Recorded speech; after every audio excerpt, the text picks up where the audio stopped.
Olá, eu sou a Carol Nogueira e esse é o Item Mais da CNN. Esta é a super quarta. É assim que os investidores definiram esse dia. Hoje, tanto no Brasil quanto nos Estados Unidos, o Banco Central define a taxa básica de juros para os próximos 45 dias. As reuniões estão sendo realizadas mais uma vez, em meio às preocupações internacionais com a alta da inflação, que também atinge com força a maior potência global.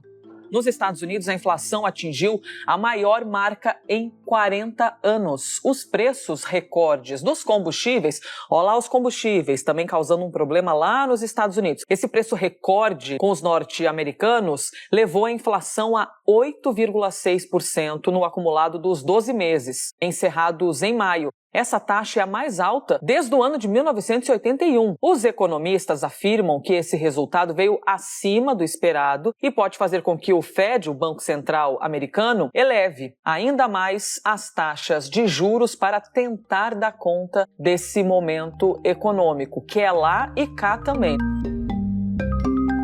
Os juros nos Estados Unidos estão hoje na faixa de 0,75% a 1%. O Fed já havia sinalizado uma elevação de 0,5 ponto neste mês, mas analistas avaliam que o número pode ser revisado para 0,75 ponto percentual, o que seria a maior alta desde o início da década de 1990. Além da expectativa para esse anúncio de quanto será o aumento, também há muita expectativa para o comunicado que vem depois, em que o Fed justifica a decisão, explica e dá uma previsão para os próximos meses. Os investidores querem saber por quanto tempo essa escalada na taxa de juros deve continuar, exatamente por causa desse medo de o país entrar em recessão. A expectativa é parecida no Brasil, embora o cenário seja diferente. Por aqui, o Banco Central começou o processo de aumento dos juros um ano antes do que os norte-americanos. Mas a maioria dos analistas espera agora a 11ª elevação seguida.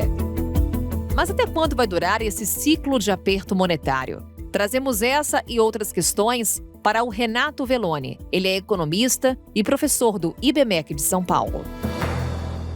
Renato, muito bom te ter aqui no Item Mais. Bem-vindo. Obrigado, eu que agradeço, Carol. Todo mundo hoje de olho em economia, Renato. Então você vai conseguir desvendar para a gente o que está por vir e também, claro, os impactos das decisões de hoje para o mundo. A começar, Renato, vamos olhar para o Brasil. Expectativa de mais uma alta da Selic. A gente sabe que é um remédio amargo diante da alta da inflação. A questão é, Renato, estamos acertando na dosagem desse remédio? Olha, Carol, é sempre difícil falar acertando, né? Porque em economia a gente não tem a perfeição nunca. A gente geralmente está trocando um problema por outro. Aqui, ao subir os juros, a gente está, sim, lidando com bastante determinação para eliminar a inflação, né? Agora, como você mesmo comentou, o remédio é amargo, então, assim, gera para a gente desemprego, gera menos crescimento. Agora, pelo menos que se a gente for imaginar o que seria o mais recomendado para um banco central, né, fazer no momento, seria ter esse patamar de juros mesmo que a gente está hoje, e inclusive aumentar, né? Hoje estão reunidos lá, aumentar mais 0,75, né? Essa é a expectativa do mercado, exatamente porque o compromisso é que se consiga trazer a inflação de 2023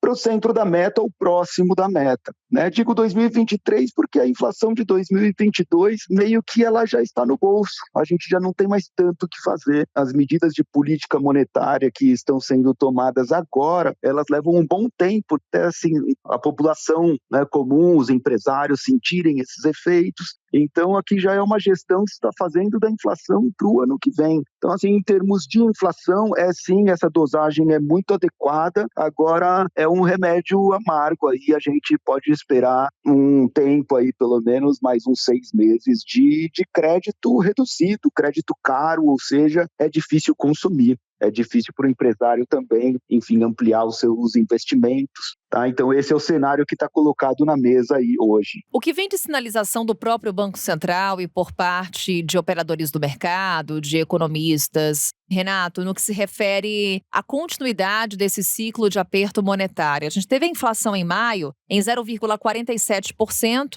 desacelerou para 11,73% em 12 meses. Ainda está muito elevada. Estamos falando de uma inflação de 2 dígitos por aqui, mas teve uma desaceleração, Renato. Isso pode, de alguma forma, sinalizar que brevemente terá fim esse ciclo de aperto monetário? Ou ainda é muito cedo para falar sobre isso? Carol, provavelmente a gente está vivendo aqui mesmo o pico, tá, da inflação. Daqui para frente, a inflação aí acumulada em 12 meses, ela deve sim continuar caindo. Agora, a queda não é linear, né? Não vai caindo todos os meses bem certinho. Em economia, a gente vê aqueles gráficos, né, de bolsa, enfim, sempre tem altos e baixos, né? A coisa não vai andando assim de uma maneira tão tranquila, mas sim é esperado que a inflação, a partir de agora, vai se reduzir, porque a gente já chegou em um patamar de juros bastante elevado, já faz um ano, mais de um ano que a gente está sistematicamente subindo os juros, então o efeito acumulado disso é muito importante, então já era o esperado mesmo que a partir de agora a inflação comece aí a desacelerar, precisa desacelerar, e se isso de fato for verificado, né, é a expectativa, então os juros podem também parar de subir. É esperado, a maioria dos economistas imaginam que depois dessa elevação de hoje, ainda vai ter mais uma na próxima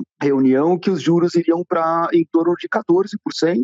Então, o pico seria 14%, é mais ou menos o que o mercado está esperando, e que esses 14% de juros dê conta para trazer a inflação de 2023 ali em torno de 3%, 4%, que é o combinado. Mas aí entra nessa conta, Renato, a decisão que vai sair do Fed também, não? Há uma grande expectativa para um novo aumento da taxa de juros nos Estados Unidos. Inclusive, fala-se num risco de recessão da maior economia do mundo. Em que medida que o que vem de decisão do Fed, inclusive esse receio de recessão, mexe com a nossa economia? E não só aqui com o Brasil, mexe com a economia mundial. Sim, sem dúvida. Essa é uma informação extremamente relevante de como o Federal Reserve vai conduzir essa política monetária, porque lá também, assim como aqui, eles estão convivendo com uma inflação elevadíssima e não tem outro jeito, a gente precisa utilizar desse mesmo remédio. Os juros nos Estados Unidos foi por muito e muito tempo quase que zero, 0,25%. Já teve uma elevação recente e a aposta é que suba mais 0,75 pontos e que continue subindo ali na virada do ano 2022, 2023, deve bater aí até um teto de 4%. Né, de juros. Isso, assim, para quem viveu um bom tempo com juros zero, sair de zero, uma economia americana para 4, é assim um impacto brutal, porque as referências deles são muito diferentes das nossas. Né? Então a gente está acostumado, a gente teve em 2014, 2015, a gente teve juros no patamar de 14%, né? Na nossa história a gente teve várias vezes. Para a economia americana não, tá? Sair de 0 para 4%, assim, num período tão pequeno, é uma diferença brutal. Então o primeiro reflexo que a gente sente de tudo isso, assim, os títulos públicos dos Estados Unidos, eles ficam mais atraentes para os investidores do mundo inteiro. Então, a primeira coisa grande que acontece quando os Estados Unidos sobem os juros é uma desvalorização do câmbio de todas as economias emergentes, inclusive o Brasil. Tá? Então, a gente deve esperar aí, em alguma medida, desvalorizações, tá, da nossa moeda, simplesmente porque, imagina assim, investidores internacionais que estão comprando títulos do Brasil e que falam, cara, mas agora os Estados Unidos vai pagar 2%, 3%, 4%, então não vou mais aplicar no Brasil, que é arriscado, e vou passar a aplicar nos Estados Unidos, que ainda que eu ganhe só 3%, 4%, eu sei que lá é muito seguro, né? E os investidores, eles procuram, né, baixo risco, procuram segurança. Então, toda vez que os Estados Unidos aumentar os juros, é isso que acontece, a gente vê direto. Então, o câmbio, né, aumentando aqui, desvalorizando no Brasil, a gente tem de novo um impacto inflacionário. Aumenta todos os produtos que são importados, todos os produtos que têm uma cotação internacional. Eu tenho de novo combustíveis subindo nesse cenário e pressionando a inflação daqui. E se a inflação daqui for mais pressionada, a gente vai precisar de mais remédio ainda, mais juros. Então, é tudo uma bola de neve, né, que começa aí com os Estados Unidos aumentando os seus juros. Que vamos acompanhando, então, desdobramentos dessa bola de neve que vai se formando, Renato. A gente ri, mas tá aqui preocupado, né, Renato? Não, fazer o quê, né? Melhor rir, mas sim, é bastante delicado. Agora, tem uma parte boa, tá, nisso, que eu tô comentando, porque essa bola de neve, queira ou não, ela já tá, a maior parte desse efeito já está precificado, né? O que a gente diz na economia. Então, os investidores já estão esperando exatamente esse cenário. Então, é por isso que a gente viu as bolsas aí do mundo inteiro em queda nessas últimas semanas, nesses últimos meses até, né? Então, quer dizer, são investidores já se adaptando a toda essa realidade. Então, se tudo isso que eu falei acontecer, não vai ser uma grande surpresa. Então, os agentes já estão preparados para conviver com isso. Agora, se o movimento for muito maior do que esse projetado, então se os juros americanos não for até o final do ano para 4, mas forem para 6, aí sim a gente tem um efeito muito maior. Ou se eles, de repente, falarem, poxa, eu não vou levar os juros até 4%, vou parar em 2%. É uma possibilidade, né? E agora não é o que a gente espera. Se isso acontecer, aí de novo o real passa a se apreciar, né? Ele fica mais barato, ajudando aqui o nosso cenário de inflação interna. Então vamos ver, como você comentou, a gente precisa acompanhar os próximos capítulos dessa novela. E a gente conta com você, claro, Renato. Obrigada mais uma vez por esse bate-papo. Até a próxima. Até a próxima. Obrigado, Carol. Abração. Eu que agradeço. Um abraço. Se por um lado o aumento da Selic pode servir como instrumento para tentar segurar a inflação, por outro, juros em alta trazem efeitos negativos, por exemplo, para as finanças pessoais, no momento em que a maior parte da população tem dívidas para pagar. A renda do brasileiro caiu ao patamar de 10 anos atrás. E agora a gente traz um outro dado também, falando sobre a situação do brasileiro, que quase 80% das famílias estão endividadas. Esse é o maior patamar desde 2010. A situação é ainda mais grave para quase 66 milhões de brasileiros, que, segundo o Serasa, têm contas em atraso. O valor médio dessas dívidas é de R$ 4.000. Sobre os impactos de mais uma alta da taxa básica de juros, a gente conversa agora com a Gessilda Esteves. Ela é especialista em finanças pessoais e professora de contabilidade do IBMEC. Gessilda, obrigada por estar conosco no Item Mais, bem-vinda. Olá, é um prazer enorme estar aqui com você, querida. O prazer é nosso, Gessilda. Há pouco a gente conversava com o Renato e na primeira pergunta que eu fiz a ele, eu já mencionei que aumento de juros é remédio amargo. Mas acho importante pontuarmos aqui o porquê que eu falo que é um remédio amargo. Qual que é o efeito prático no nosso dia a dia, na economia, quando a gente fala em aumento da taxa básica de juros, Gessilda? O efeito prático é o aumento dos juros de tudo aquilo que a gente paga. Questões como cartão de crédito, cheque especial, empréstimos, pagamentos com atraso, enfim, tudo aquilo que tem um relacionamento com os juros, a política fiscal vai afetar. Logo, considerando que a população brasileira, os últimos números estão chegando aí a percentuais, né, que giram entre 70% e 80%, se não me falha a memória, que foram os percentuais de abril, aumento da taxa de juros vai afetar o bolso brasileiro, vai aumentar o endividamento, com certeza. Gessilda, vamos a uma visão macro. Quando a gente fala que a taxa básica de juros trava a economia, trava investimentos, compromete a geração de empregos, por quê fazemos essas associações? Justamente porque você vai afetar o financiamento dessas questões, né? Então, você vai afetar o financiamento da economia. Financiar a economia se torna muito mais caro. Se financiar a economia se torna mais caro, porque a taxa do financiamento é mais elevada, obviamente, todo o sistema econômico vai buscar mecanismos para torná-lo menos custoso, para torná-lo mais barato. Se eu vou buscar mecanismos para tornar esse sistema mais barato, eu, obviamente, vou buscar otimizar, por exemplo, as funções, otimizar postos de trabalho. Com a otimização de postos de trabalho, certamente eu vou aumentar, por exemplo, o desemprego. Se eu vou buscar mecanismos que possam baratear o custo de produção, eu vou encontrar nesse processo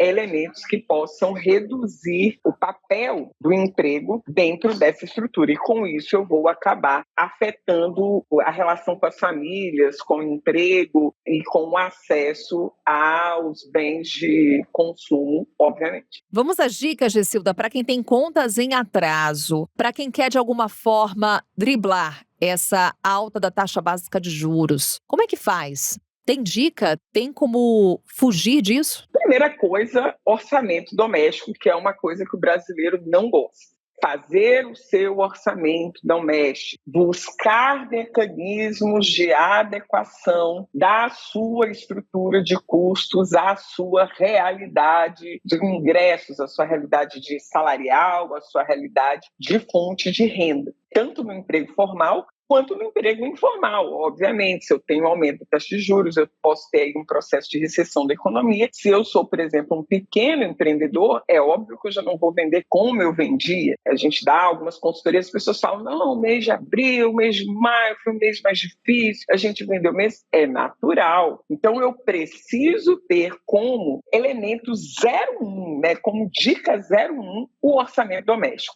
Eu preciso olhar para os grandes grupos de gastos que eu tenho. Gastos com alimentação, gastos com moradia, gastos com transporte, gastos com educação, gastos com saúde. Pegar ali os elementos que são as necessidades básicas do ser humano, olhar para esses grandes grupos e estabelecer metas máximas de gasto. E vou ter que me readequar a este novo cenário, porque a ideia é a gente ter aí um tempo mais restrito. Então, primeira coisa, orçamento. Segunda coisa, se é possível, se você tem condições, desenvolver mecanismos para ter uma renda adicional. Não dar mais para confiar em apenas uma única fonte de renda. E essa é uma realidade bastante expressiva, né, da grande maioria dos brasileiros, de confiança em uma única fonte de renda. Então, buscar novos mecanismos, buscar mecanismos para que você possa ter mais de uma fonte de renda. Terceiro elemento, olhar para o teu endividamento, ainda que você tenha capacidade de pagamento, né? Porque o fato de existir um endividamento não significa que você não tenha capacidade de pagamento, significa apenas que você tem parcelinhas aí da linha do tempo. Então, olhar para o teu endividamento, perceber a tua capacidade de pagamento e procurar antecipar pagamentos, né, que tenham juros mais elevados. Por exemplo, cartão de crédito. Não pagar o mínimo, cheque especial, evitar ao máximo, né, utilizar cheque especial, cartão de crédito, somente para despesas, para gastos, né, que sejam estritamente necessários, um gasto de saúde, né, mas você não vai usar o cartão de crédito, cheque especial para ir comer pizza no final de semana com os amigos, porque os juros é muito elevado. Ah, mas o meu banco me dá tantos dias sem juros, não me interessa, você não vai ficar só aqueles dias, você vai acabar ficando mais e a conta é muito elevada. Se você estourar o teu limite de cartão de crédito, se ele estiver fora aí do teu contexto de pagamento e você fizer um pagamento mínimo ou um pagamento de metade do montante, as taxas são extremamente elevadas, né? Eu nem acompanhei ainda como é que está a taxa desse mês. Mas, assim, mês passado você já tinha cartões de crédito batendo aí casa dos 20% ao mês, né? Então, assim, 20% ao mês, né? Isso dá um valor astronômico ao final de um ano. Então, buscar mecanismos para pagar ao máximo à vista, garantir esses pagamentos ao máximo e evitar empurrar com a barriga ao máximo pagamentos parcelados. Uma outra estratégia também é, se você tem, por exemplo, férias, antecipação de 13º, algumas pessoas receberam aí a antecipação de FGTS, né, um montante emergencial aí na casa dos R$1.000. A gente ainda tem daqui para o final do ano, talvez você ainda tenha o seu saque aniversário para fazer, etc. e tal. Se você está num contexto de trabalho que não há nenhuma perspectiva de demissão, né, nos próximos 12 meses, né, se é um trabalho mais estável, etc. e tal, fazer uso desses saques para antecipar pagamentos é uma boa alternativa. E a readequação, que a gente volta lá para o item 1, a readequação dos gastos em relação ao teu montante salarial, em relação ao teu montante esperado dentro do teu negócio, se você é um pequeno empresário, é fundamental. Ou seja, os tempos são de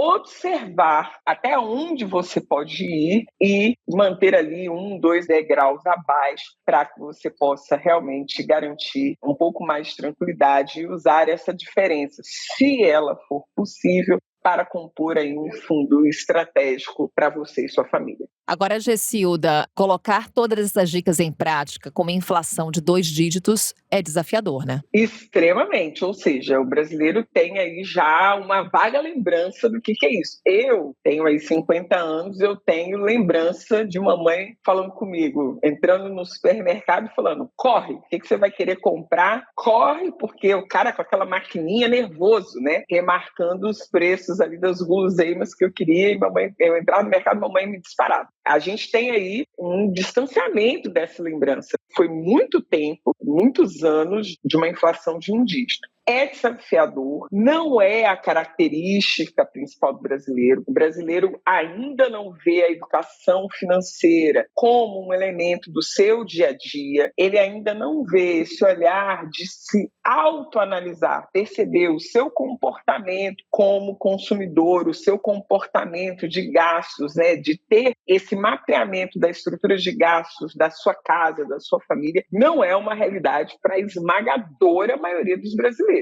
A esmagadora maioria primeiro compra, depois como é que fica. Cartão de crédito é um complemento de renda.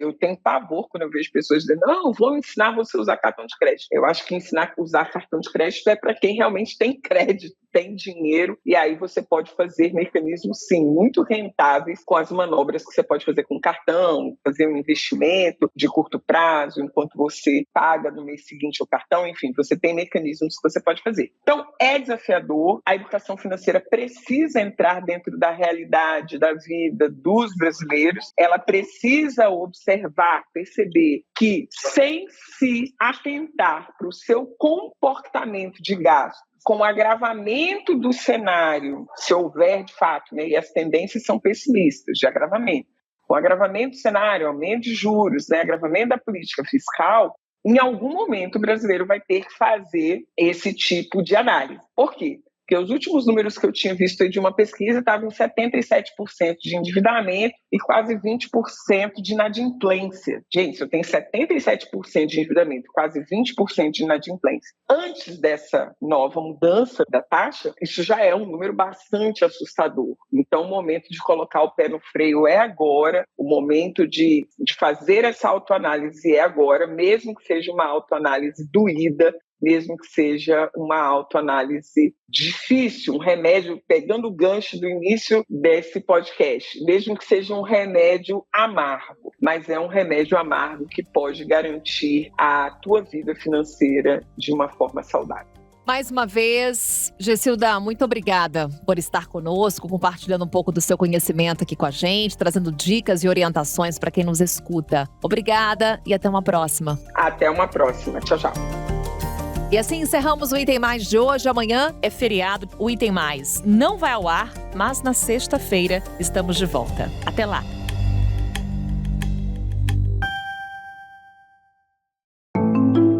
Com a minha apresentação, Carol Nogueira, este podcast foi produzido pela Maremoto para a CNN Brasil. Roteiro e pesquisa, Lucas Scherer. Pauta e produção, Danilo Santana. Edição e sonorização, Murilo Lourenço. Coordenação geral, Paula Weinberg e Felipe Gomes. Coordenação de produto, Verônica Schneider. Coordenação editorial, Diego Toledo.